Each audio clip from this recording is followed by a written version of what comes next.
Yon, so welcome back dito sa Denligan Toy TV Sports. Well, ang ating pag-uusapan, no?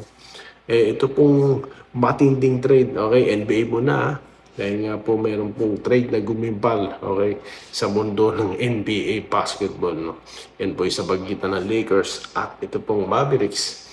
At yan po si Luka Doncic at si Anthony Davis. Yan po ang ating pag-uusapan at ilang mga pa-shoutout.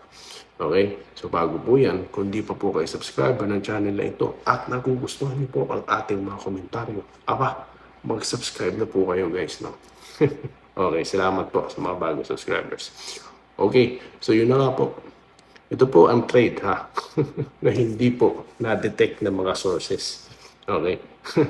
Hindi rin to naisip ng mga fantasy creators. Hindi po ba? Ng mga pages at lalo na ng mga chismoso. Okay? Nakaligtas ito sa radar ng kanilang mga source at hindi lumabas sa mga rumor, no? So yan po yung sinasabi natin na may mga trade po talaga na magugulat na lang tayo. Pero ito, kinagimbal pati ng mga NBA analyst, no? Nagulat lahat dahil di nila akalain, no, na isang superstar na katulad ni Luka Doncic is iti-trade dito kay all-star na si Anthony Davis. Okay. So ngayon, in-interview po dyan, no, ang isa sa mga batikan talagang komentarista, no, analyst na si Stephen A. No, kung nanonood po kayong NBA at ilang pong sports, kilala niyo yan. Di niya rin po alam, no, ang rason sa pagkakatrade dito kay tuloy, kay Luka, no. Kasi nga po, iniisip, di kaya nagpa-release ito, nagpa-trade, no. Ang malinaw lang po dyan, ilang laro lang po siyang nakalaro dyan sa Mavericks at may iniindang injury. Di po ba? Yung calf injury niya. So, hindi naman po alam kung gaano kalala, no? Kasi nga, biruin nyo po, in comparison, 25 years old pa lang itong si Doncic. At 31 naman po itong si Anthony Davis, no?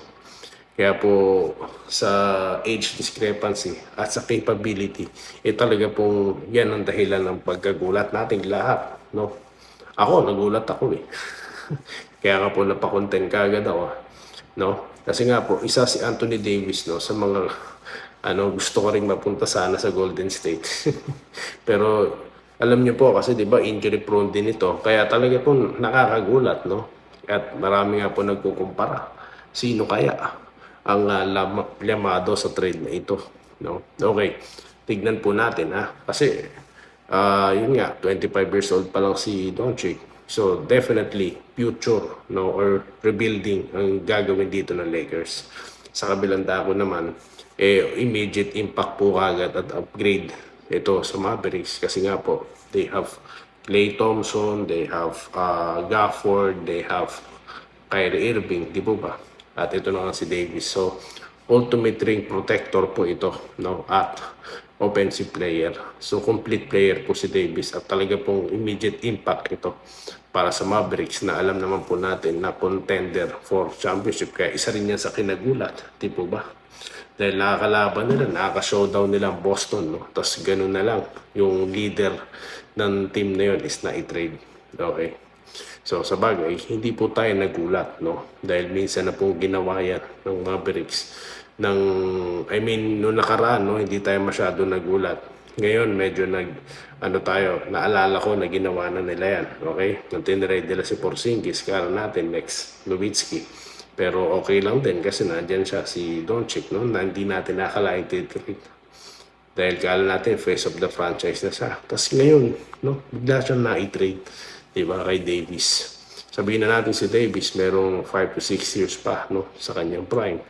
Pero po talaga nakakagulat, no? Yung kalibreng player ni Doncic na talaga pong superstar level is matatrade dito sa Lakers, no? At di lang po yan, ha? Dahil may mga kasama po siyang na-i-trade din. Okay? Kasi 3-team trade po ito eh. Utah Jazz, Lakers at Mavericks. Ang makukuha po ng Lakers is of course si Luka, si Max Kleber, ito pong si Markieff Morris. Ang Mavericks naman po si Anthony Davis, Max Christie, no? At yung first round pick ng Lakers. At ng Jazz naman po si Jalen Hood Schifino at yung second round picks po, no, dito sa 2025 ng Lakers at ng Mavericks. Okay. So yan po yung nangyari, naggumulat, gumimpal dito sa mundo po ng NBA. Okay, kayo po, ano sa tingin nyo? Sino po ang yamado dyan? No, ako po, there's no doubt para sa akin, for this year, this season, Mavericks. Okay? Pero sa future, Lakers dahil alam naman po natin, 40 na si LeBron, di po ba? So, siguro sa mga susunod na araw, no, malalaman natin ang dahilan dyan, no, bakit pinakawalan ng Dallas si Luka, di po ba? Dahil worldwide, kilala yan di po ba? So, yun po. What's your thoughts about it, guys? Comment na. Shoutout po tayo dito po sa ating nakaraang content, okay? Labanan ng magkabalin, Converge, at ito po, Rain or Shine. At ang Barangay Ginebra, Malonzo Brownlee, okay? 100% na showdown versus Bolts, okay? May nag-comment, Riley TV, Ginebra, ako at Converge. Ayoko Magnolia o Pure Foods Intro Boys. Intro Boys daw. Well, malaman po natin, ha? Tignan po natin. Baka medyo nag-improve na yung mga yan. Dito tayo kay Wenceslao Hapon. Ay, salamat po. Wala pa po. Kalahati ng 1,500 plus po. No? 13,000 na po tayo. Maraming salamat po sa inyo lahat ng mga sumusuporta. Delio Simbahon. Mga Jinkong fans dyan, kinakabahan na kayo, Meralco. Excited po nung maraming fans ng Ginebra. Ginoong Delio, no? Pero salamat na rin sa iyong comment, ano? Tignan po natin kung talagang Boracay ang punta niya. Tignan natin, ha? Rainy Gasca na nag-good afternoon. Ayan na raw po mga haters ng barangay, no? Di naman po talaga mawawala yan. Okay, dito tayo kay Julio Laksa. Solid Jinking mula 1975 Toyota hanggang Jinking. Kapag natalo ang Jinking, hindi raw po makatulog si Sir. Nako po, Jinking, narinig niyo po ba yan? No, kailangan po patulugin natin ng mahimbing si Sir Julio, ha, sa playoffs. Anong ibig sabihin yan? Sweep na naman. Well, let's see. Okay. Ayoko nang magsasalita ng ikakagalit na naman ng let's see. Lagi tayong ganyan ngayon, ha.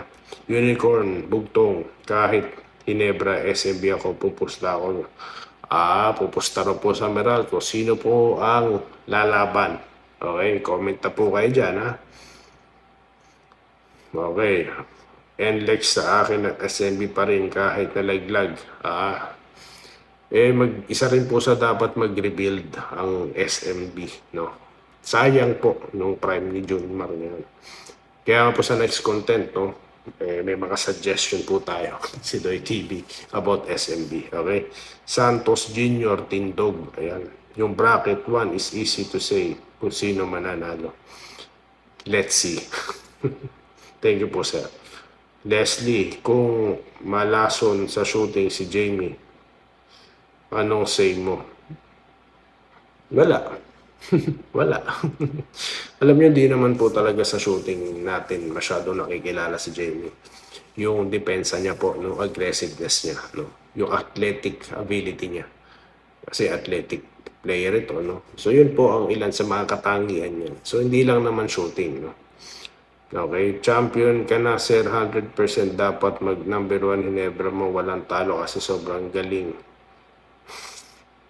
Hindi po tayo nagsasabi na sila po ay magpe-perfect. Di ba? Sa mga nakaraang content, no, may mga binanatan po ako dyan. Kahit na anong nangyari daw po, Ginebra, ito si Antonio Reyes, sir. Bobby Kabading, magandang hapon, idol. Basta ako, Ginebra, go, go. Shoutout po mga Ginebra fans. Ay, salamat po, sir. Salamat po kay Sir Bobby Kabading. Jesse Vasquez na nag-good luck sa Ginebra. Kunin natin ang quarterfinals. Sana diretso na sa finals. Andresito Alantason, dito tayo magkakaalaman ngayon. Nandiyan na si Malonzo, lumakas lalo ang lineup sa ilalim. may laban daw po ang barangay. Fel Maracino, good afternoon. Totoo ba yung trade NBA Davis at Luka? Opo, totoo. Kaya ito po, tinapik na po natin. No? Ano po yan? Legit po yan. Okay? Legit po yan. Okay, dito tayo kay... shoutout po pala sa mag-asawang Kilya sa kay Ma'am Irene. At ganoon din po kay Ramil Gonzaga. Dami mong alam, makainebra ka lang. Talaga pong marami tayong alam. Kaya po sinishare ko sa inyo. Okay? Talaga naman pong makahinebra. Ano naman pong masama sa makahinebra? Hindi po ba? Okay lang po yun. Pagalingan daw po, sabi ni Romulo Gigilio. Balyari Mascareñas, no? Nagpapa-shoutout. Okay? Sa Magnolia, sa knockout, good luck daw po ha. Sa Magnolia at NLEX, okay? Gerald Nilens, shoutout po. Hinebra, kaya yan. Votes 2-0 na daw po, no? Sabi ni Sir Gerald. Lope Bucalos, nung last conference na upset na Hinebra Meralco na wala pa si Troy at Palonso. Kaya nandito na yung dalawa, manalo pa kay Meralco. Ayoko na po mang-asar no? Sa totoo lang, ayoko na po mang-asar. Baka po ma-high blood ang mga hater. Corazon Alberto, sa Hinebra lang kami, Gold Gene Kings. Salamat po, Ma'am Corazon.